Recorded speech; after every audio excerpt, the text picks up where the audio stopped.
Hello दोस्तों, स्वागत है आपका आपके YouTube channel MGM career institute में। तो लास्ट लेक्चर्स में हमने पढ़ लिया था किसके बारे में, हाइड्रोलिसिस और ऑक्सी एसिड्स के बारे में। तो उसका जो नेक्स्ट हम पार्ट शुरू करते हैं वो क्या होगा बच्चों हमारा, वो होगा हीटिंग इफेक्ट, जिसे हम थर्मल डीकम्पोजिशन रिएक्शन भी बोलते हैं। बट उससे पहले अगर आपने हमारे चैनल को सब्सक्राइब नहीं किया है तो प्लीज़ सब्सक्राइब कर दीजिए और बेल आइकॉन प्रेस कर दीजिए ताकि आपको लेटेस्ट वीडियो के नोटिफिकेशन यूं ही मिलते रहे। चलिए शुरू करते हैं। तो हम हमारा जो नेक्स्ट टॉपिक है उसका नाम क्या है, हीटिंग इफेक्ट है, या फिर क्या है उसको क्या बोला जाता है, थर्मल डीकम्पोजिशन रिएक्शन भी बोला जाता है। तो हम बात करते हैं हमारी हीटिंग इफेक्ट या थर्मल डीकम्पोजिशन रिएक्शन की। तो उसका मतलब क्या होता है, इसका मैं बेसिक जो आइडिया है वो आप लोगों को प्रोवाइड कर देता हूँ। तो हीटिंग का मतलब क्या है, यहाँ पर जनरली आपको क्या यूज़ करता है, अपना कॉमन सेंस यूज़ करना है। क्या यूज़ करना है बच्चों, कॉमन सेंस यूज़ करना है। कि मैं अगर आपको बोलूँ कि मेरे पास कोई भी क्लॉथ है, मेरे पास क्या है बच्चों, कोई भी क्लॉथ है, अगर मैं उसको हीट करता हूँ तो क्या होगा कि क्लॉथ डायरेक्ट क्या होने लग जाएगा, बर्न होने लग जाएगा। बट अगर मैं उसी क्लॉथ को किस में भिगो दूँ, पानी में भिगो दूँ, और फिर आपसे बोलूँ कि इसको अब हीट करिए, तो आप पहले क्या करेंगे। अगर हीट होगा तो पहले डायरेक्टली वो जलने लग जाएगा या कुछ होगा पहले। तो पहले क्या होगा, जो भी पानी में भीगा हुआ होगा तो पहले पानी इवापरेट होगा और देन उसके बाद जाकर क्या होगा, वो बर्न होना शुरू होगा। तो सिंपली हीटिंग इफेक्ट का मतलब क्या है बच्चों, हीटिंग इफेक्ट का मतलब ये है कि जो भी वोलेटाइल प्रोडक्ट होगा, क्या होगा बच्चों, जो भी वोलेटाइल प्रोडक्ट होगा वो सबसे पहले क्या होगा, रिमूव होगा। क्या होगा बच्चों, जो भी वोलेटाइल प्रोडक्ट होगा वो सबसे पहले क्या हो जाएगा, रिमूव हो जाएगा। और बाकी जो रिमेनिंग प्रोडक्ट होगा वो हमारे पास बच जाएगा, वही हमारा क्या होगा बच्चों, बाई प्रोडक्ट होगा। जैसे हम सबसे पहले बात करते हैं किसके बारे में, ऑक्साइड्स के बारे में। किसके बारे में बात करते हैं, ऑक्साइड्स के बारे में बात करते हैं। तो ऑक्साइड्स में आपको पता है कि यहाँ पर जो वॉलेटाइल सब्सटेंस होगा वो कौन सा होगा, O2 होगा। तो जैसे हम O2 को बाहर निकाल देंगे हमारा डिजायर्ड प्रोडक्ट आ जाएगा। तो चलिए शुरू करते हैं कि जो O2 होगा, हमने ये समझ लिया कि कॉमन सेंस से जो भी वॉलेटाइल प्रोडक्ट होगा वो निकाल देंगे, तो उसके बाद जो भी प्रोडक्ट बचेगा वो हमारा क्या हो जाएगा, रिमेनिंग प्रोडक्ट हो जाएगा।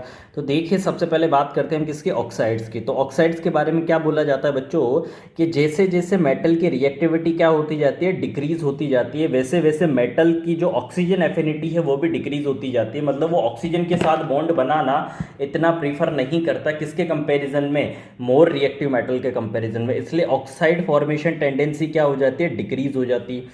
अब ये जो टर्म है ये कहाँ से निकल कर आएगा बच्चों, ये निकल कर आया है कहाँ से, एलिंगम डायग्राम से। कहाँ से निकल कर आया है ये, एलिंगम डायग्राम से निकल कर आया। अब ये एलिंगम डायग्राम क्या होता है, जब भी हम आप लोगों को क्या पढ़ाएंगे बच्चों, मेटालर्जी पढ़ाएंगे। मैं आप लोगों को क्या पढ़ाऊंगा बच्चों, मेटालर्जी पढ़ाऊंगा। उस टाइम पर आपको लोगों को एलिंगम डायग्राम में क्या कराऊंगा, अच्छे से एक्सप्लेन करूंगा। तो अभी सिर्फ इतना सा याद रखिए बच्चों कि जब भी ऑक्साइड फॉर्मेशन टेंडेंसी की बात करते हैं तो वहां पर हमेशा किसको देखा जाता है, हीट को देखा जाता है। और जैसे जैसे मेटल की रिएक्टिविटी कम होती जाती है उसकी ऑक्सीजन एफिनिटी डिक्रीज होती जाती है। इस वजह से ऑक्सीजन के साथ बॉन्ड बनाकर जो ऑक्साइड बनेगा उसकी स्टेबिलिटी क्या होती जाएगी बच्चों, डिक्रीज होती जाएगी। अब जो मेटल रिएक्टिविटी सीरीज है वो हम सभी लोगों को पता है क्या होती है बच्चों, मेटल रिएक्टिविटी सीरीज, कि इसमें लिथियम जो होता है वो सबसे क्या होता है बच्चों, मोस्ट रिएक्टिव मेटल होता है। लिथियम मोस्ट रिएक्टिव मेटल होता है। फिर उसके बाद कौन आता है, potassium, barium, strontium, sodium, magnesium, aluminium, aluminium आ जाता है, मैग्नीज आ जाएगा, जिंक आ जाएगा। फिर उसके बाद chromium, iron, cadmium, cobalt, nickel, tin, lead and then hydrogen. अब जो हाइड्रोजन है वो क्या है बच्चों, बाउंड्री लाइन है किसके बीच में, मोर रिएक्टिव मेटल और लीस्ट रिएक्टिव मेटल के बीच में। फिर कौन आ जाता है, कॉपर आ जाता है। फिर कौन आ जाता है, मरकरी। फिर कौन आ जाता है, सिल्वर। फिर कौन आ जाता है, गोल्ड। और फिर कौन आ जाता है, प्लेटिनम। जो प्लेटिनम है वो क्या है बच्चों, सबसे लीस्ट रिएक्टिव मेटल है। तो जब ये लीस्ट रिएक्टिव मेटल है तो इनकी रिएक्टिविटी इतनी कम हो जाती है कि जब हम गोल्ड की रिएक्शन ऑक्सीजन से कराएंगे तो ये रिएक्शन ही नहीं करेगा, और जब हम प्लेटिनम की रिएक्शन ऑक्सीजन से कराएंगे तो ये भी रिएक्शन नहीं करेगा। क्यों, क्योंकि रिएक्टिविटी मेटल की कम है तो ये ऑक्सीजन के साथ बॉन्ड ही बनाना नहीं चाहते। तो इसी बात पर नेक्स्ट हमारे पास क्या पॉइंट निकल कर आता है कि जब भी हम गोल्ड और जो प्लेटिनम है जब उसको रूम टेम्परेचर पर रख देते हैं तो ऑक्सीजन के बाद साथ वो कोई रिएक्शन नहीं करता। क्यों, क्योंकि यहाँ पर डेल्टा जी की वैल्यू क्या होती है बच्चों, पॉजिटिव होती है। अब डेल्टा जी कहाँ से आया, हम सभी लोगों ने थर्मोडायनेमिक्स से पढ़ा है क्या, delta G is equal to क्या होता है, delta H minus T delta. इसमें डेल्टा जी क्या होता है बच्चों, गिब्स फ्री एनर्जी होती है। क्या होती है बच्चों, गिब्स फ्री एनर्जी होती है। ये एनर्जी जितनी ज़्यादा क्या होगी बच्चों, रिलीज होगी, जितनी ज़्यादा रिलीज होगी उतनी ही ज़्यादा स्टेबिलिटी होगी। अब यहाँ पर इसकी वैल्यू पॉजिटिव है, मतलब यहाँ पर ये प्रोसेस एक्सोथर्मिक नहीं होकर क्या है बच्चों, ये प्रोसेस एंडोथर्मिक है, मतलब यहाँ पर एनर्जी रिलीज नहीं होकर क्या है, यहाँ पर एनर्जी रिक्वायर्ड है। तो अगर एनर्जी रिक्वायर्ड है तो ये प्रोसेस क्या हो जाएगा बच्चों, नॉन स्पॉन्टेनियस हो जाएगा। ये प्रोसेस क्या हो जाएगा बच्चों, नॉन स्पॉन्टेनियस हो जाएगा। तो यहाँ पर कोई रिएक्शन हमको देखने को मिलेगी ही नहीं। फिर आगे बात करते हैं हम, तो नेक्स्ट हमारे पास क्या निकल कर आता है बच्चों, गोल्ड निकल कर आता है। तो गोल्ड और ऑक्सीजन जो है जब वो आपस में रिएक्शन करते हैं तो Ag2O बनाते हैं, जिसका कलर क्या होता है बच्चों, ब्लैक ब्राउन होता है, जिसका कलर क्या होता है, ब्लैक ब्राउन होता है। अब जब हम इसको 300 डिग्री सेंटीग्रेड पर हीट कर देंगे तो ये भी क्या करेगा, ऑक्सीजन को छोड़ देगा। ये भी क्या करेगा बच्चों, ऑक्सीजन को छोड़ देगा। तो यहाँ भी क्या हुई कि जो गोल्ड और प्लेटिनम है उसके बाद रिएक्टिविटी किसकी है बच्चों, सिल्वर की है, मरकरी की है। तो ये दोनों के दोनों भी क्या करेंगे, हीट करने पर किसको रिलीज कर देते हैं बच्चों, ऑक्सीजन क्या कर देते हैं, रिलीज कर देते हैं। और किस फॉर्म में आ जाते हैं बच्चों, इनकी एलिमेंटल फॉर्म में आ जाते हैं। किस फॉर्म में आ जाते हैं बच्चों, इनकी एलिमेंटल फॉर्म में आ जाते हैं। अब HgO जो है ये किस कलर का होता है बच्चों, ये होता है येलो रेड कलर का। किस कलर का होता है, ये येलो रेड कलर का होता है। नेक्स्ट हम बात करते हैं, तो नेक्स्ट हमारे पास क्या निकल कर आता है बच्चों, अब रिएक्टिविटी किसकी है बच्चों, अब रिएक्टिविटी है हमारे पास किसकी, कॉपर की। किसकी रिएक्टिविटी है बच्चों, कॉपर की रिएक्टिविटी है। तो अगर हम कॉपर की रिएक्टिविटी की बात करते हैं तो कौन आता है, Cu2O किस कलर का होता है, ब्लैक कलर का। अब यहाँ पर कॉपर किस ऑक्सीडेशन स्टेट में, +2 में। जब हम इसको हीट करेंगे तो बेसिकली क्या होगा, ऑक्सीजन निकलेगा, और ऑक्सीजन जो होगा वो कौन सा बॉन्ड बना रहा होगा, -2 के साथ बॉन्ड बना रहा होगा। ऑक्सीडेशन स्टेट उसकी क्या होगी, -2 होगी, जबकि जो कॉपर होगा वो कितने पर होगा, +2 पर होगा। अब अगर ऑक्सीजन रिमूव हुआ है तो इसका मतलब क्या हुआ, माइनस चार्ज मिस क्या हुआ, यहाँ पे रिलीज हुआ है। तो जो कॉपर होगा उस पर भी क्या होगा, जो चार्ज है वो क्या होगा बच्चों, कम होगा। चार्ज कम होगा तो वो कितने पर पहुंच जाएगा बच्चों, वो पहुंच जाएगा कितने पर बच्चों, +1 पर पहुंच जाएगा। तो यहाँ पर प्रोडक्ट क्या बन जाएगा बच्चों, Cu2O बन जाएगा। बट ये जो होता है ये टेम्परेचर यहाँ पर कितना होता है बच्चों, 1200 डिग्री सेंटीग्रेड होता है। तो यहाँ पर क्या बन जाएगा, रेड कलर का Cu2O बन जाएगा। ठीक है। देन उसके बाद जो हायर ऑक्साइड होते हैं, जैसे जिनकी में ऑक्सीडेशन स्टेट मेटल की क्या होती है, काफ़ी ज़्यादा होती है, तो वो हमेशा ब्रेक होकर किस में जाते हैं बच्चों, वो गर्म करने पर किस में ब्रेक हो जाते हैं बच्चों, वो देते हैं हमारे लोअर ऑक्साइड देते हैं, और साथ में क्या रिलीज करते हैं, O2 रिलीज करते हैं। अब लोअर ऑक्साइड जो भी स्टेबल ऑक्सीडेशन स्टेट होगी उस पर वो क्या बनाएंगे, ऑक्साइड बनाएंगे, और वहाँ पर क्या रिलीज कर देंगे, ऑक्सीजन रिलीज कर देंगे। जैसे हमारे पास नेक्स्ट जो पॉइंट निकल कर आता है वो आता है क्या, Mn2O7। क्या निकल कर आता है, Mn2O7 निकल कर आता है। अब Mn2O7 में Mn कितने पर है बच्चों, +7 पर। तो ये हाईएस्ट ऑक्सीडेशन स्टेट है इसकी, तो हायर ऑक्साइड हो गया। अब ये चला गया किसमें, +4 में। तो देखो इसने क्या बना लिया बच्चों, लोअर ऑक्साइड बना लिया, और ऑक्सीजन इसने क्या कर दी, रिलीज कर दी। तो Mn2O7 MnO2 बना गया। CrO3 ये +6 पर है, तो किस पर चला गया बच्चों, ये +3 पर चला गया, क्योंकि ये स्टेबल ऑक्सीडेशन स्टेट है इसकी। फिर बात करते हैं हम लेड की, तो लेड में कौन कौन आया बच्चों, हमारे पास लेड में आया कौन, लेड आ गया +4 पर। देन Pb2O3 आ गया, Pb3O4 आ गया। तो लेड के क्या हो गए बच्चों, ऑक्साइड हो गए। और ये इनके क्या लिखे हुए बच्चों, इनके कलर लिखे हुए हैं। तो आप प्लीज इन कलर्स को क्या कर लेना, लर्न कर लेना। धीरे धीरे जब आप इनको लर्न करोगे तभी आपके ये लर्न हो पाएंगे। तब इनमें जो लेड होता है वो +4 में स्टेबल नहीं होकर किस में स्टेबल होता है, +2 में स्टेबल होता है। क्यों स्टेबल होता है, due to inert pair effect. किसकी वजह से बच्चों, ये इनर्ट पेयर इफेक्ट की वजह से ये किस में स्टेबल होता है बच्चों, ये +2 में स्टेबल होता है। जब ये +2 में स्टेबल है तो फिर ये किस में जाना चाहेगा, +2 में ही जाना चाहेगा, सभी जगह से +2 में ही जाना चाहेगा। तो जिस भी हाईएस्ट ऑक्सीडेशन स्टेट में होगा, मतलब +2 से ज़्यादा वाली में होगा, वहाँ से ये हर किसी में जाएगा बच्चों, किस में, +2 में चला जाएगा। तो एक हो गया +4 वाला PbO2 हो गया। एक हमारे पास कौन सा हुआ बच्चों, Pb2O3 हुआ। अब यहाँ पर अगर हम ऑक्सीडेशन स्टेट निकाले लेड की तो वो कितने निकल कर आएगी। अब अगर इसे मैं ब्रेक करता हूँ, पहले ऑक्सीडेशन स्टेट निकाल लेते हैं कि Pb2O3 है, यहाँ पर ऑक्सीजन के ऊपर कितना चार्ज होगा, -2 चार्ज होगा। तो इसको लिख दिया मैंने, मल्टीप्लाई कर दिया 3 से, और यहाँ क्या ले लिया बच्चों, 2x इक्वल टू में कितना चार्ज, 0, क्योंकि इसके ऊपर कितना चार्ज है, 0 चार्ज है। तो यहाँ देखोगे तो आप 2x - 6 इक्वल टू कितना हो जाएगा बच्चों, 0 निकल कर आ जाएगा। कितना निकल कर आ जाएगा, 0 निकल कर आ जाएगा। तो x कितना निकल कर आ जाएगा बच्चों, +3 निकल कर आ जाएगा। कितना निकल कर आ जाएगा बच्चों, x +3 यहाँ पर निकल कर आ जाएगा। क्लियर है बच्चों सभी लोगों को। ऐसे ही अगर मैं Pb3O4 की बात करता हूँ, किसकी बात करता हूँ बच्चों, Pb3O4 की बात करता हूँ, तो यहाँ पर कितना निकल कर आएगा बच्चों, 3x minus 8 is equal to 0। तो x इक्वल टू कितना आ जाएगा बच्चों, 8/3 निकल कर आ जाएगा। और यहाँ पर कितना आ जाएगा, 2x माइनस 6 इक्वल टू 0। तो x इक्वल टू कितना आ जाएगा, +3। तो सभी किससे ज़्यादा है बच्चों, +2 से ज़्यादा है यहाँ पर, इसलिए सारे के सारे किस में कन्वर्ट हो जाएंगे, +2 में कन्वर्ट हो जाएंगे। वैसे जो Pb2O3 होता है ये एक कौन सा ऑक्साइड होता है बच्चों, एक मिक्स्ड ऑक्साइड होता है। तो इसको लिखने का दूसरा तरीका क्या है बच्चों, PbO2.PbO। अगर आप इसको मिक्स करोगे तो क्या निकल कर आएगा आपके पास, Pb2O3 निकल कर आ जाएगा। आ गया। अब यहाँ पर Pb कितने पर है, +4 पर है, और यहाँ पर Pb कितने पर, +2 पर है। तो अब जब एवरेज ऑक्सीडेशन स्टेट निकालोगे तो क्या निकल कर आएगी, +3 निकल कर आएगी। ऐसे ही Pb3O4 है जो, इसको भी क्या बोला जाता है बच्चों, मिक्स्ड ऑक्साइड बोला जाता है। तो ये किस किस का कॉम्बिनेशन होता है बच्चों, ये कॉम्बिनेशन होता है किसका, PbO.PbO2 का। अब यहाँ पर आप पूछोगे कि Pb तो ऑक्सीजन जो है वो तो 4 हुए नहीं, Pb 3 हुए ही नहीं, तो ये किसका कॉम्बिनेशन हो गया बच्चों, ट्वाइस ऑफ PbO.PbO2 का। तो यहाँ पर कितना हो गया ऑक्सीडेशन स्टेट, +4, और यहाँ पर कितना हो गया बच्चों, +2। तो टोटल कितना हो जाएगा, एवरेज +8/3 यहाँ पर निकल कर आ जाएगा। अब जो PbO होता है इसका कलर क्या होता है बच्चों, इसका कलर होता है क्या, येलो रेड। क्या कलर होता है इसका, येलो रेड। तो ये भी आप क्या कर लेना, याद रख लेना। तो देखा हमने बच्चों आपके सामने कि जब भी हम कॉमन सेंस से करेंगे इन क्वेश्चंस को, हीटिंग के क्वेश्चंस को, तो हमको क्या देखने को मिलेगा यहाँ पर कि जो भी वॉलेटाइल प्रोडक्ट होगा अगर हम उसको निकाल देंगे तो क्या बन जाएगा हमारे पास, डिजायर्ड प्रोडक्ट बन जाएगा। तो इसी को आगे बढ़ाते हुए हम देखते हैं यहाँ पर क्या, नेक्स्ट जो हमारा कंपाउंड है वो कौन सा है बच्चों, हाइड्रोक्साइड है। नेक्स्ट जो हीटिंग पढ़ेंगे हम वो किसकी पढ़ रहे हैं बच्चों, हाइड्रोक्साइड की हीटिंग हम पढ़ रहे हैं। तो हाइड्रोक्साइड को अगर आप ध्यान से देखोगे तो हाइड्रोक्साइड जो होते हैं वो बनते कैसे, पहले आप लोग इस बात को ध्यान रखें कि हाइड्रोक्साइड जो होते हैं वो बनते कैसे। तो कैसे बनते हैं बच्चों, कि किसी भी ऑक्साइड को जब हम किस में डालते हैं बच्चों, पानी में डालते हैं, तो हमारे पास क्या निकल कर आता है बच्चों, हाइड्रोक्साइड निकल कर आता है। क्या निकल कर आता है बच्चों, हाइड्रोक्साइड निकल कर आता है। और जब हाइड्रोक्साइड को हीट करेंगे तो पानी में डालने पर ही तो बना है ना प्रोडक्ट, तो हीट करने पर क्या बाहर निकलेगा, पानी बाहर निकलेगा। तो पानी बाहर निकाल देंगे तो हमको क्या मिल जाएगा, हमारा ऑक्साइड मिल जाएगा। और अगर ऑक्साइड में कौन हुआ बच्चों, सिल्वर और मरकरी हुआ, तो ये वापस से किस में कन्वर्ट हो जाएंगे बच्चों, इनके एलिमेंटल स्टेट में कन्वर्ट हो जाएंगे।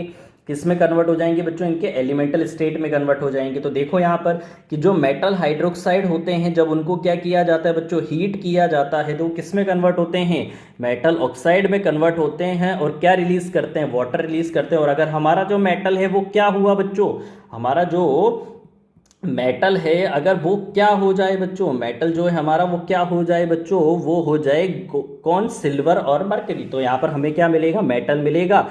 और जो साथ में ऑक्सीजन लगी हुई होगी वो भी क्या हो जाएगी, बाहर निकल जाएगी। ठीक है। तो साथ में हमने जब क्या पढ़ा था बच्चों, आयोनिक कंपाउंड पढ़ा था। हमने क्या पढ़ा था बच्चों, आयोनिक कंपाउंड आप लोगों ने पढ़ा था, या फिर जब हम आगे पढ़ेंगे तो वहां पर हम देखेंगे क्या बच्चों कि आयोनिक कंपाउंड की क्या थर्मल स्टेबिलिटी, क्या देखेंगे बच्चों, इनकी आयनिक कंपाउंड की थर्मल स्टेबिलिटी देखेंगे। क्योंकि ये क्या है, OH माइनस क्या है बच्चों, एक एनायन है। क्या है बच्चों, ये एक एनायन है। और मेटल हमारा क्या होगा बच्चों, कैटायन बनाएगा। तो एनायन और कैटायन मिलके क्या बनाते हैं बच्चों, एक आयोनिक बॉन्ड बनाते हैं। तो उसकी जो थर्मल स्टेबिलिटी होती है वो दो फैक्टर पर डिपेंड करती है कि हमारा जो एनायन है वो मोनो एटॉमिक है या पॉली एटॉमिक है। अब यहाँ पर जो हमारा हाइड्रोक्साइड है एक से ज़्यादा एटम कंटेन कर रहा है, तो ये क्या हो गया बच्चों, पॉली एटम हो गया।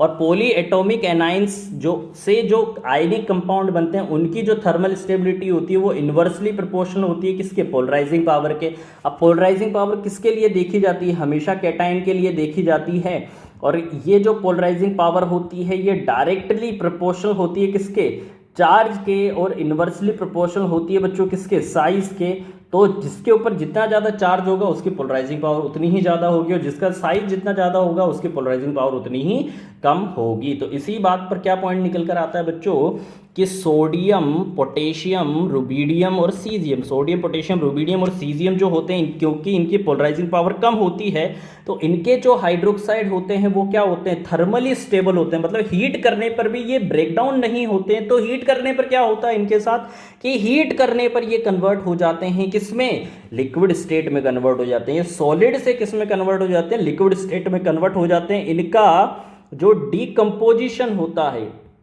क्या होता है बच्चों, जो डीकम्पोजिशन होता है वो नहीं होकर इनका क्या हो जाता है, स्टेट चेंज हो जाता है। क्या हो जाती है बच्चों, इनकी स्टेट चेंज हो जाती है। वहीं अगर मैं बात करता हूं किसकी, बेरिलियम की, सिल्वर की और मरकरी की, अब इनकी जो पोलराइजिंग पावर है वो क्या है, ज़्यादा है। तो इनके जो हाइड्रोक्साइड होते हैं वो इतने ज़्यादा अनस्टेबल होते हैं कि रूम टेम्परेचर पर ही क्या हो जाते हैं बच्चों, ब्रेकडाउन हो जाते हैं। इनके जो हाइड्रोक्साइड होते हैं वो क्या होते हैं, रूम टेम्परेचर पर ही ब्रेकडाउन हो जाते हैं। अब बेरिलियम का साइज छोटा है, मरकरी और जो सिल्वर है इनके पास डी इलेक्ट्रॉन ज़्यादा है, जेड इफेक्टिव इनका ज़्यादा होगा। तो क्या होगा बच्चों, हमारे पास इनकी पोलराइजिंग पावर भी ज़्यादा निकल कर ही आएगी। तो बेरिलियम का जो हाइड्रोक्साइड है वो रूम टेम्परेचर पर क्या होगा, अपने आप वाटर रिलीज कर देगा और किस में कन्वर्ट हो जाएगा, ऑक्साइड में कन्वर्ट हो जाएगा। वहीं जो सिल्वर का हाइड्रोक्साइड है वो भी रूम टेम्परेचर पर वाटर रिलीज कर देगा और किस में हो जाएगा कन्वर्ट, Ag2O में कन्वर्ट हो जाएगा। वहीं हम बात करते हैं किसकी, कि जो +3 वाले हमारे पास क्या है बच्चों, मेटल हाइड्रोक्साइड है। +3 वाले मेटल है तो उनकी भी अगेन पोलराइजिंग पावर ज़्यादा है। क्यों, क्योंकि चार्ज अपॉन साइज के डायरेक्टली प्रोपोर्शनल है। तो चार्ज जितना ज़्यादा होगा उतनी ज़्यादा पोलराइजिंग पावर भी होगी। तो यहाँ पर ऐसे मेटल जिनके ऊपर +3 चार्ज होता है उनके जो हाइड्रोक्साइड होते हैं वो रूम टेम्परेचर पर एग्जिस्ट नहीं करते, डायरेक्टली किसके फॉर्म में एग्जिस्ट करते हैं, वो ऑक्साइड और हाइड्रोक्साइड का जो मिक्स्ड फॉर्म होगा उसमें क्या करेंगे, वो एग्जिस्ट करेंगे। तो हाइड्रोक्साइड और ऑक्साइड का जो मिक्स्ड फॉर्म है वो कौन कौन सा है, तो देखो यहाँ पर जब हम एग्जाम्पल की बात करते हैं, किसकी बात करते हैं बच्चों, एग्जाम्पल की बात करते हैं तो आयरन हाइड्रोक्साइड का नाम सभी लोगों ने सुना हुआ होगा। कैसे, रस्टिंग ऑफ आयरन से। कैसे सुना हुआ आप लोगों ने नाम, रस्टिंग ऑफ आयरन से सुना हुआ। अब रस्टिंग ऑफ आयरन का फॉर्मूला आप कैसे लिखते हो बच्चों, FeOH होल थ्राइस से लिखते हो। बट इसका फॉर्मूला किस तरीके से लिखते हो, आप पढ़ते कैसे थे 10th क्लास की बुक्स में, Fe2O3.XH2O की फॉर्म में पढ़ते थे। इसको कैसे पढ़ते थे बच्चों, Fe2O3.XH2O की फॉर्म में पढ़ते थे। तो ये FeOH होल थ्राइस की फॉर्म में एग्जिस्ट नहीं कर ये मिक्स्ड फॉर्म में एग्जिस्ट कर रहा है। किसकी फॉर्म में, Fe2O3.XH2O की फॉर्म में एग्जिस्ट ये कर रहा है। वहीं अगर मैं एल्यूमिनियम हाइड्रोक्साइड की बात करूं तो आप इसे ऐसे बहुत ही कम लिखते हो या फिर इसे लिखा ही नहीं जाता। क्यों, क्योंकि रूम टेम्परेचर पर ये बनाता है क्या, Al2O3.2H2O, जिसको क्या बोला जाता है बच्चों, जिसको बोला जाता है क्या, बॉक्साइट। क्या बोला जाता है, जिसको बॉक्साइट बोला जाता है। तो आई होप अभी तक जो हमारा कॉमन सेंस था सिर्फ वही चल रहा था, क्या कि जब भी हम किसी भी प्रोडक्ट को हीट करेंगे, किसी भी कंपाउंड को हीट करेंगे तो क्या निकलना चाहिए, वोलेटाइल सब्सटेंस निकाल दो, क्या बच जाएगा आपके पास, आपके पास जो भी रिमेनिंग प्रोडक्ट होगा वो निकल कर आ जाएगा। तो कितना इजी है बच्चों, चलो देखते हैं नेक्स्ट। तो नेक्स्ट क्या निकल कर आता है हमारे पास निकल कर आता है क्या, next thermal decomposition of carbonate. ओ कार्बोनेट में हमें फॉर्मूला जो है वो क्या है बच्चों, इसका CO3 2 नेगेटिव है। अब CO3 2 नेगेटिव में हमको कॉमन सेंस है, यहाँ पर कोई गैस दिख रही है क्या, कोई वोलेटाइल प्रोडक्ट दिख रहा है, जी हाँ, हमको कौन सा वोलेटाइल प्रोडक्ट दिख रहा है, यहाँ पर CO2 दिख रहा है। तो अगर CO2 निकाल देंगे तो हमारा जो डिजायर्ड प्रोडक्ट होगा वो हमको मिल जाएगा। तो हिंट देखिए बच्चों, इसके लिए हिंट क्या है कि H2CO3 जो कि कार्बोनिक एसिड है, जब उसको हम हीट करते हैं तो क्या निकलता है, H2 और CO2, मतलब क्या होता है कि यहाँ पर वाटर निकल जाएगा और CO2। तो वोलेटाइल प्रोडक्ट यहाँ पर कौन सा है बच्चों, वोलेटाइल प्रोडक्ट हमारा CO2 निकल जाएगा। उसके अलावा जो कार्बोनेट है वो एक पॉली एटम है, क्योंकि एनायन है तो ये कंपाउंड बनाएगा, और कंपाउंड कौन सा बनेगा, आयोनिक कंपाउंड बनेगा। तो इसकी जो थर्मल स्टेबिलिटी होगी वो किसके ऊपर डिपेंड करेगी, अगेन पोलराइजिंग पावर के ऊपर डिपेंड करेगी और इन्वर्सली प्रोपोर्शनल होगी पोलराइजिंग पावर की। तो यहाँ पर क्या प्रोडक्ट निकल कर आता है बच्चों, क्या बात निकल कर आती है हमारे सामने यहाँ पर, कि जब भी मेटल कार्बोनेट, अब मेटल कार्बोनेट कौन कौन से बच्चों, कि मेटल क्या नहीं होना चाहिए, सोडियम, पोटेशियम, रुबिडियम, सीजियम नहीं होना चाहिए। ये क्यों नहीं होना चाहिए बच्चों, क्योंकि इनकी जो पोलराइजिंग पावर है वो क्या होती है, बहुत बहुत कम होती है। तो इनके जो कार्बोनेट होंगे वो भी क्या होंगे बच्चों, स्टेबल होंगे। इनके जो कार्बोनेट होंगे वो भी क्या होंगे बच्चों, स्टेबल होंगे। जब कार्बोनेट स्टेबल होंगे तो फिर क्या होगा बच्चों, कि हीट करने पर हमको क्या मिलेगा, मेटल ऑक्साइड मिलेगा और CO2 जो कि एक क्या है बच्चों, वोलेटाइल प्रोडक्ट होगा। तो देखिए आप लोग यहाँ पर क्या होगा बच्चों यहाँ पर, वोलेटाइल प्रोडक्ट यहाँ पर होगा। तो वोलेटाइल सब्सटेंस निकाल दिया तो क्या बच गया, मेटल ऑक्साइड, और यही हमारा क्या हो गया, डिजायर्ड प्रोडक्ट हो गया। और अगर हमारा जो मेटल है वो क्या हुआ बच्चों, सिल्वर और मरकरी हुआ, तो अगेन हमें क्या मिल जाएगा, मेटल मिलेगा और ऑक्सीजन हमें वापस से मिल जाएगा। तो जैसा मैंने आप लोगों को बताया था कि जो हमारे सोडियम पोटेशियम रुबिडियम सीजियम होते हैं इनकी पोलराइजिंग पावर कम होती है तो ये स्टेबल होते हैं। तो यही पॉइंट आगे इन्होंने मेंशन किया हुआ है कि due to very low polarising power, due to very low polarising power carbonates of sodium potassium rubidium caesium जो होते हैं वो क्या होते हैं, थर्मली स्टेबल होते हैं। तो याद रखिएगा बच्चों कि जिनकी पोलराइजिंग पावर कम होगी उनके ऑक्साइड हो, हाइड्रोक्साइड हो, सॉरी हाइड्रोक्साइड हो या फिर कार्बोनेट हो या फिर कोई भी पॉलीएटॉमिक प्रोडक्ट हो, वो क्या होगा, स्टेबल होगा। क्या होगा बच्चों, स्टेबल होगा।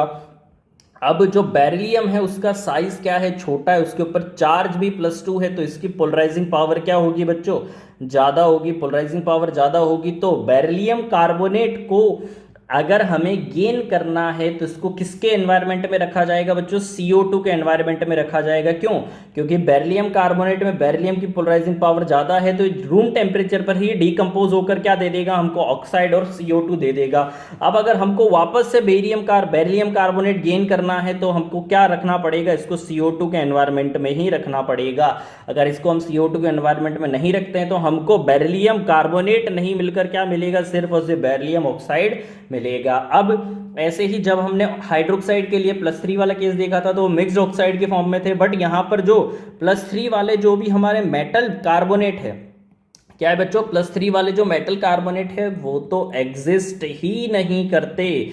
क्या नहीं करते बच्चों, वो तो एग्जिस्ट ही नहीं करते हैं। चलिए कुछ कार्बोनेट की हीटिंग के कुछ एग्जांपल्स जो हैं वो देख लेते हैं। कार्बोनेट की हीटिंग के एग्जांपल तो उसमें सबसे पहला कौन सा आता है, PbCO3.PbOH2। इसको क्या बोला जाता है, व्हाइट लेड भी बोला जाता है क्योंकि ये व्हाइट पेंट करने के यूज में लिया जाता है। तो जब इसको हीट करेंगे तो क्या निकलेगा बच्चों, यहाँ से क्या प्रोडक्ट बनेगा, यहाँ से बनेगा PbO। क्या बनेगा, PbO। और यहाँ से भी क्या बनेगा, PbO बनेगा। जबकि यहाँ से वोलेटाइल सब्सटेंस कौन सा होगा बच्चों, CO2 होगा। और यहाँ से वोलेटाइल सब्सटेंस कौन सा होगा बच्चों, H2O होगा। तो यही हमारा क्या हो गया बच्चों, इसका थर्मल डिकम्पोजिशन हो गया। ऐसे नेक्स्ट हमारे पास क्या निकल कर आता है, मैलेकाइट ग्रीन निकल कर आता है।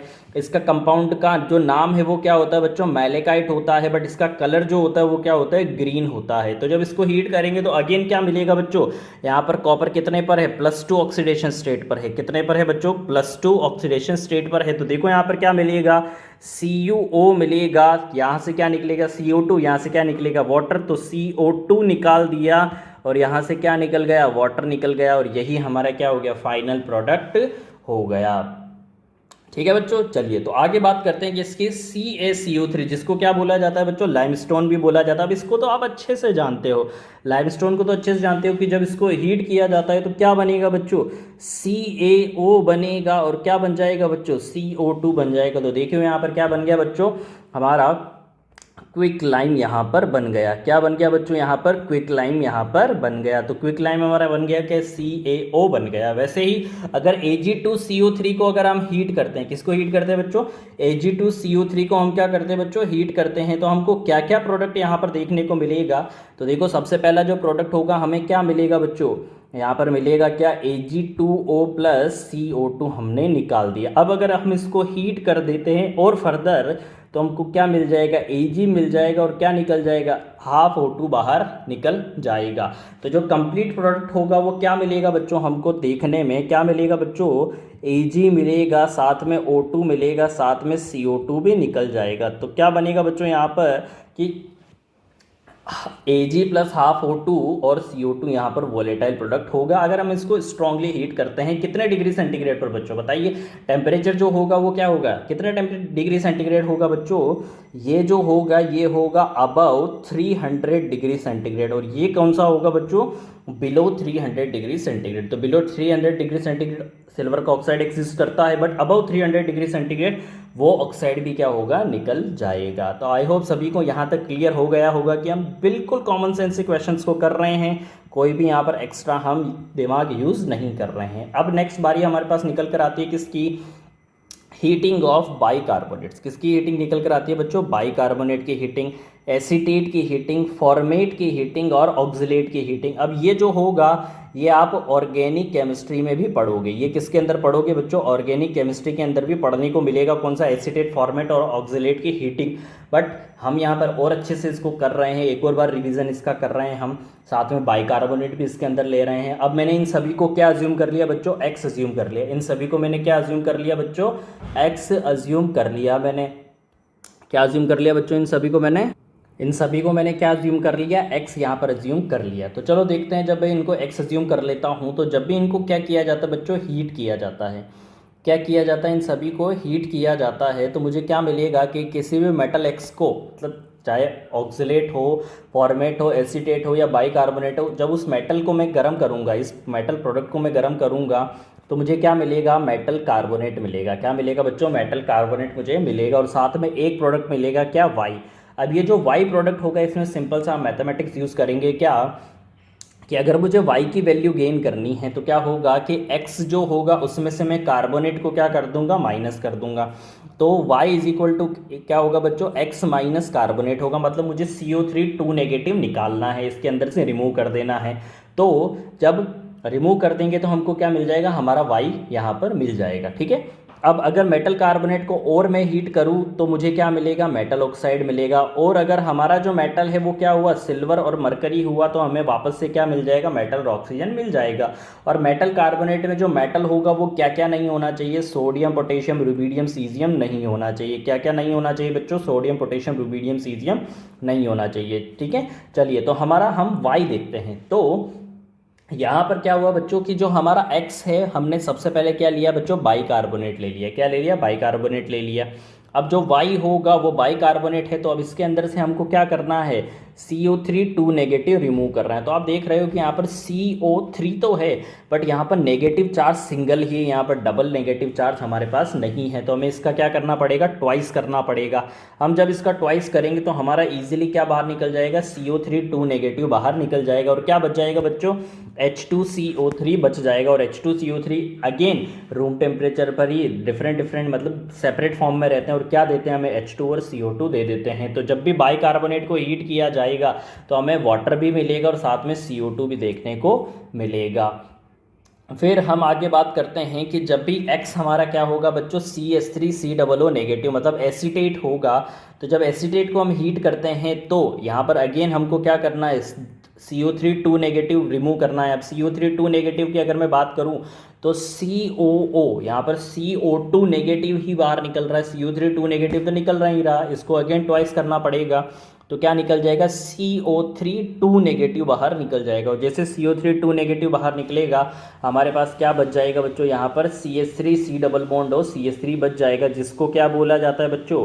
एसीटोन बोला जाता है। जिसको क्या बोला जाता है बच्चों? एसीटोन बोला जाता है। वही अगर हमारा जो x है वो क्या हुआ बच्चों? जो हमारा x है वो क्या निकल कर आया बच्चों? फॉर्मेट निकल कर आया। क्या निकल कर आया? फॉर्मेट।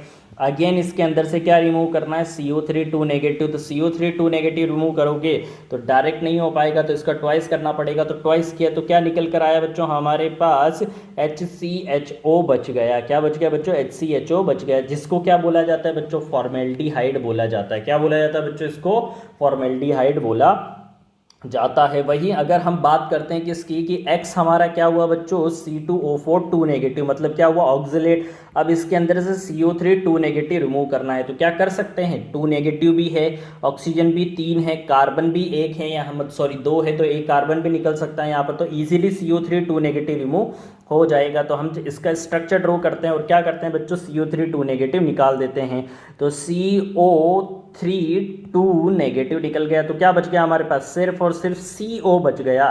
तो यहाँ पर कार्बन मोनोऑक्साइड हमारे पास क्या निकल कर आ जाएगा? डिजायर्ड प्रोडक्ट निकल कर आ जाएगा। किसके केस में? ऑक्जिलेट के केस में। तो ऑक्जिलेट को हीट करने पर कार्बोनेट के अलावा क्या मिलता है हमको? CO मिलता है। वहीं फॉर्मेट को गर्म करने पर मेटल कार्बोनेट के अलावा क्या मिलता है बच्चों? हमको फॉर्मेल्डिहाइड मिलता है। जबकि अगर हम मेटल एसीटेट को गर्म करें तो वहाँ पर हमको मेटल कार्बोनेट के अलावा क्या क्या मिलता है बच्चों? एसीटोन मिलता है। और वहीं अगर हम मेटल बाइकार्बोनेट को हीट करें तो वहाँ पर मेटल कार्बोनेट के अलावा हमको क्या मिलता है? H2 और CO2 भी मिलता है। बट वहीं पर थोड़ा सा ट्विस्ट है। क्या ट्विस्ट है बच्चों की, ये जो है ये पॉइंट लिखे हुए कहाँ पर है बच्चों, ये पॉइंट लिखे हुए हैं कहाँ पर है, एनसीईआरटी में लिखे हुए हैं। मतलब ये पॉइंट क्या है बच्चों, काफ़ी इंपॉर्टेंट है, जो कि फैक्ट बेस्ड क्वेश्चन है और वन लाइनर क्वेश्चन भी निकल कर आते हैं। क्या कि किसी भी, जब हम क्या करते हैं बच्चों, सोडियम बाइकार्बोनेट के एक्वस सोल्यूशन को हीट करते हैं, और जब कैल्शियम बाइकार्बोनेट के एक्वस सोल्यूशन को क्या करते हैं, हीट करते हैं, या फिर इनका क्या करते हैं बच्चों,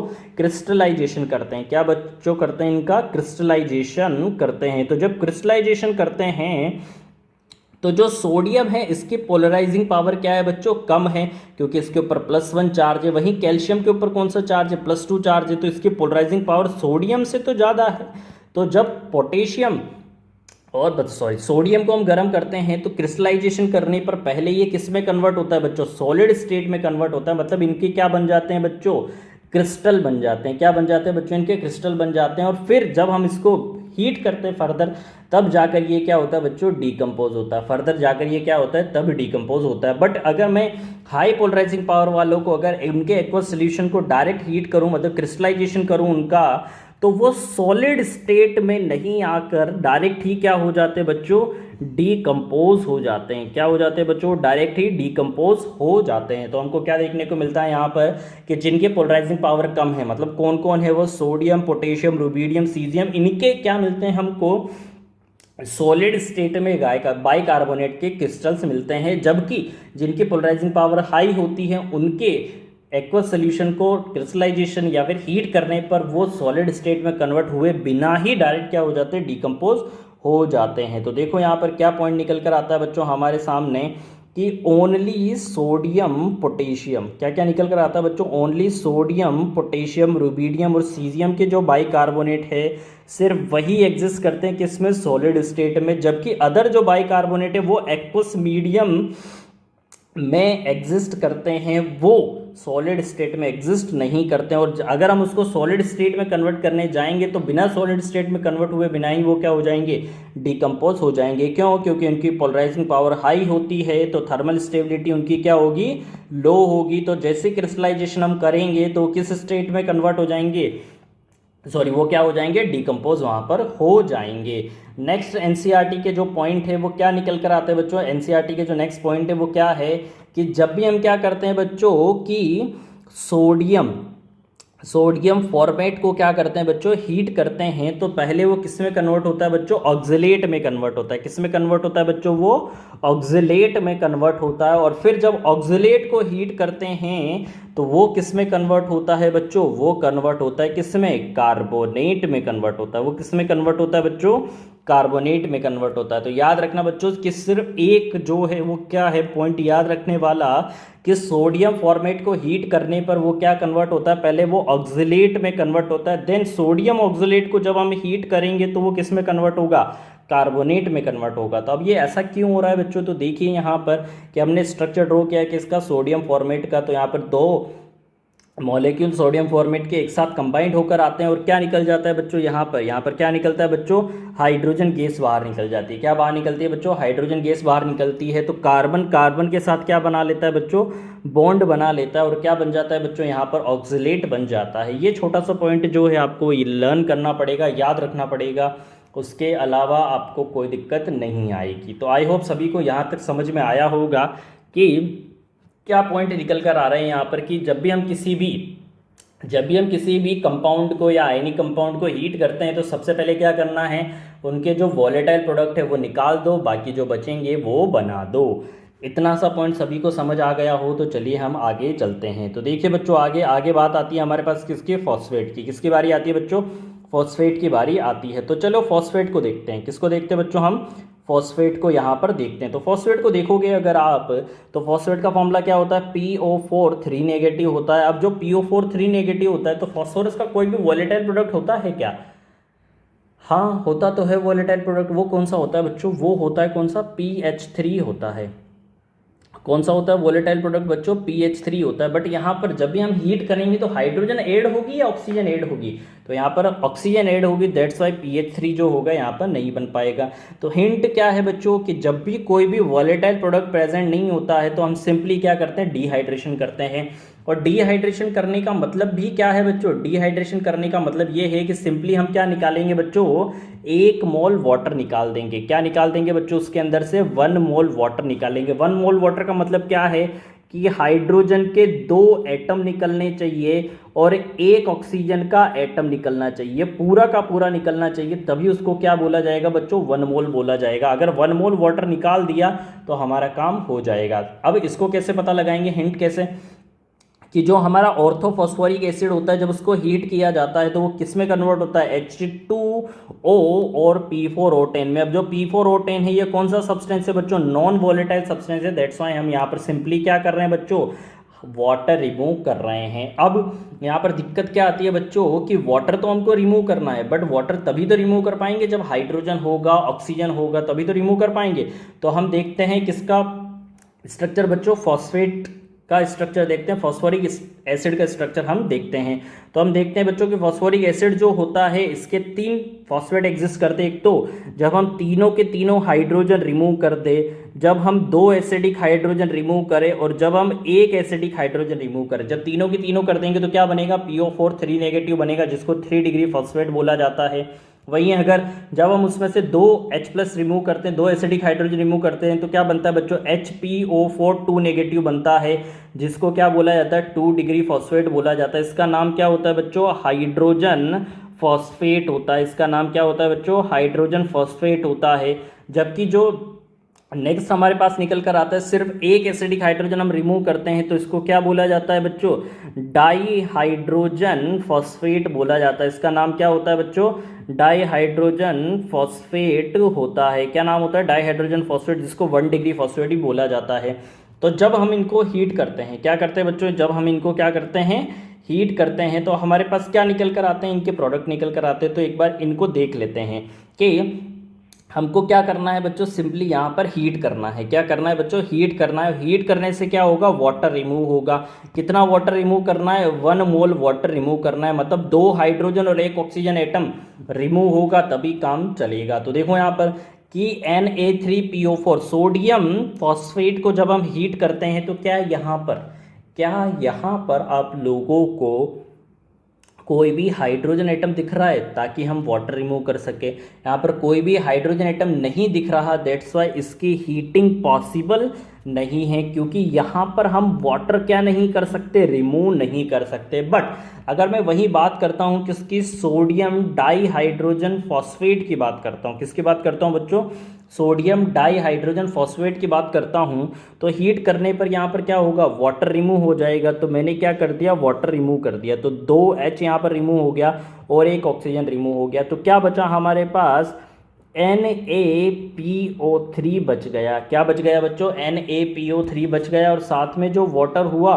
वो वॉलेटाइल फॉर्म में बाहर निकल गया। तो यही हमारा क्या हो गया बच्चों, प्रोडक्ट हो गया। वहीं हम नेक्स्ट बात करते हैं तो क्या आता है बच्चों, Na2HPO4 सोडियम हाइड्रोजन फॉस्फेट आता है। जब हम इसको हीट करते हैं तो क्या प्रोडक्ट निकल कर आता है बच्चों, तो देखते हैं इसको जब हीट करते हैं तो क्या करना है, वाटर रिमूव करना है।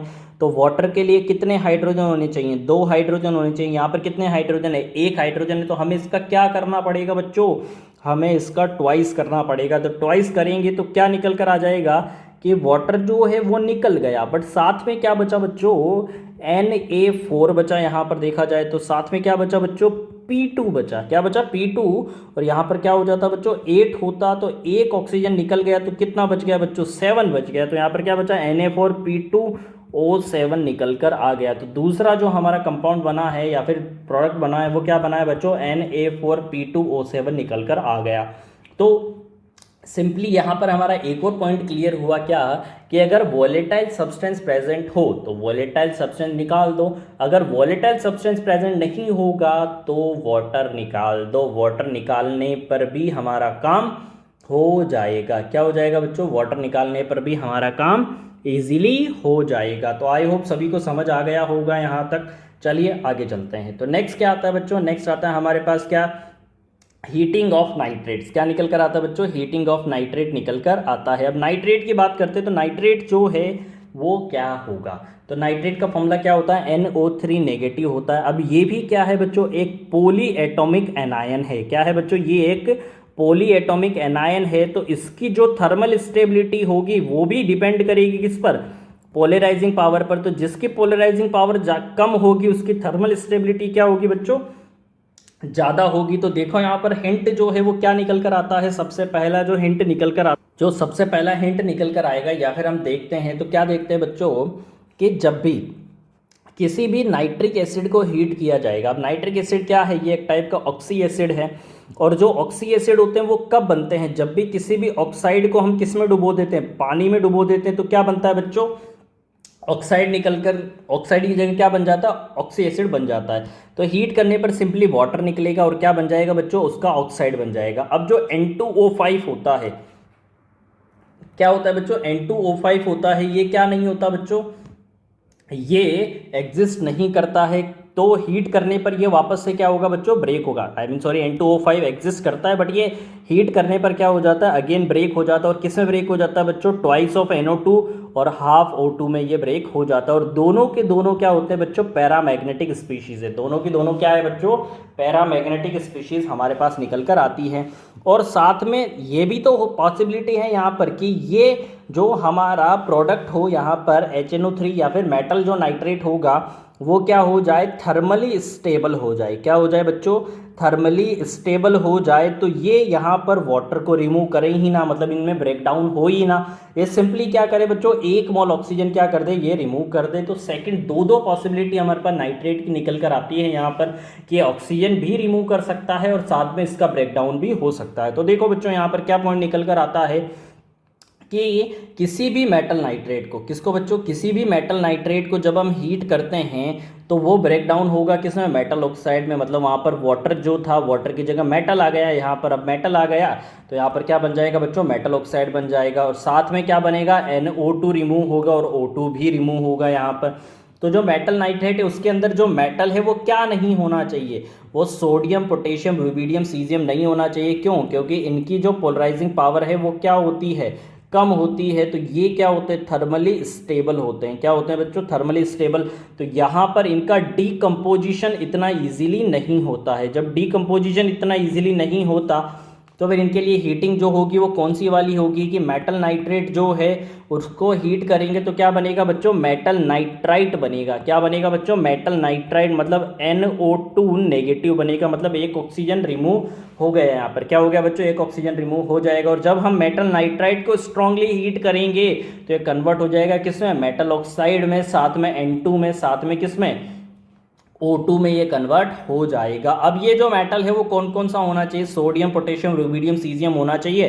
क्यों, क्योंकि इनकी पोलराइजिंग पावर क्या है, कम है। तो यहाँ पर ये क्या नहीं हो सकते, ब्रेकडाउन इनका इजीली नहीं हो पाएगा, इनको टेम्परेचर ज़्यादा चाहिए होगा। चलिए तो एग्जाम्पल जो है वो उसकी हेल्प से हम इसको समझते हैं कि क्या एग्जाम्पल हमको देखने को मिलेंगे।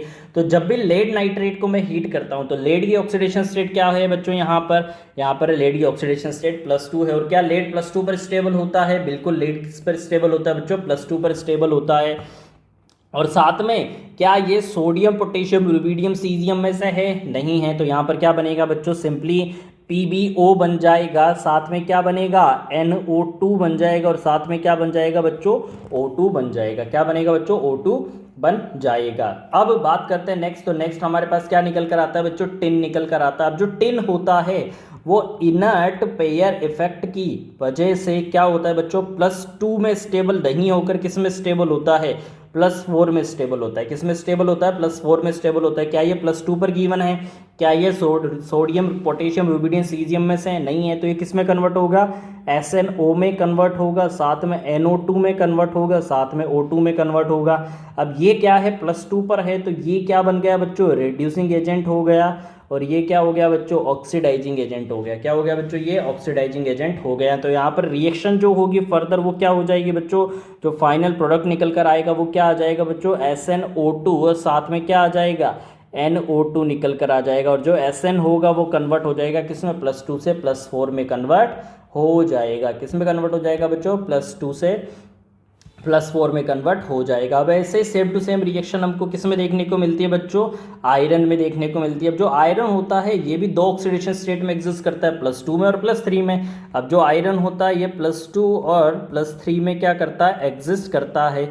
तो चलिए देखते हैं यहाँ पर कि जो Fe होगा, अब ये क्या है, सोडियम पोटेशियम रुबिडियम सीजियम में से तो है नहीं, तो यहाँ पर क्या बनेगा बच्चों, FeO बनेगा, साथ में क्या बन जाएगा, NO2 बनेगा, और साथ में क्या बन जाएगा बच्चों, हाफ O2 बन जाएगा। साथ में क्या बनेगा बच्चों, हाफ O2 यहाँ पर बन जाएगा। FeO जो होगा, अब यहाँ पर ये अगेन क्या हो गया बच्चों, रिड्यूसिंग एजेंट हो गया, और ये क्या है बच्चों, यहाँ पर ऑक्सीडाइजिंग एजेंट है। तो वापस से फर्दर रिएक्शन होगी और क्या देखने को मिलेगा बच्चों, हमें यहाँ पर देखने को मिलेगा क्या, Fe2O3, और साथ में क्या देखने को मिल जाएगा, NO2 देखने को मिल जाएगा। क्या देखने को मिलेगा बच्चों, यहाँ पर NO2 देखने को मिलेगा। और जब हम इसे पूरा का पूरा बैलेंस करेंगे तो हमें अगेन हाफ O2 यहाँ पर देखने को मिलेगा। क्या देखने को मिलेगा बच्चों, हाफ O2 यहाँ पर देखने को मिलेगा। अब इसको क्या करना बच्चों, बैलेंस करना। क्या करना है, इस रिएक्शन को बैलेंस करना, तब जाकर आपको फाइनली ये प्रोडक्ट आपको देखने को मिलेगा। क्लियर है बच्चों। चलो आगे बात करते हैं किसकी, LiNO3 की। तो LiNO3 जो है, जब हम उसे क्या करते हैं बच्चों, हीट करते हैं, तो ये क्या है, सोडियम पोटेशियम रुबिडियम सीजियम में से नहीं है, तो ये किस में ब्रेक होगा बच्चों, Li2O, साथ में किस में, NO2 में, और साथ में किस में, हाफ O2 में यहाँ पर ब्रेक हो जाएगा। वहीं अगर मैं बात करता हूँ NaNO3 की, तो ये किस में ब्रेक होगा बच्चों, सोडियम पोटेशियम रुबिडियम सीजियम में से है, तो ये किस में ब्रेक होगा बच्चों, ये ब्रेक होगा किस में, NaNO2 में, और यहाँ पर क्या मिल जाएगा हमको, हाफ O2। और जब इनसे 800 डिग्री सेंटीग्रेड पर हीट करेंगे तो फर्दर हमको क्या देखने को मिलेगा बच्चों, यहाँ पर देखने को मिलेगा हमको क्या, ऑक्साइड देखने को मिलेगा, साथ में N2 देखने को मिलेगा, और साथ में क्या देखने को मिलेगा, O2 भी देखने को मिलेगा। तो आई होप सभी को समझ में आया होगा यहाँ तक, या किसी को कोई दिक्कत है, नहीं है किसी को कोई दिक्कत। चलिए तो आगे बात करते हैं। तो नेक्स्ट हमारे पास क्या निकल कर आता है बच्चों, नेक्स्ट निकल कर आता है हमारे पास क्या,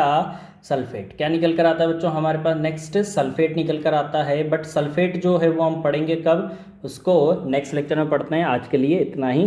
चलिए थैंक यू बच्चों, यहाँ तक सभी लोग करना।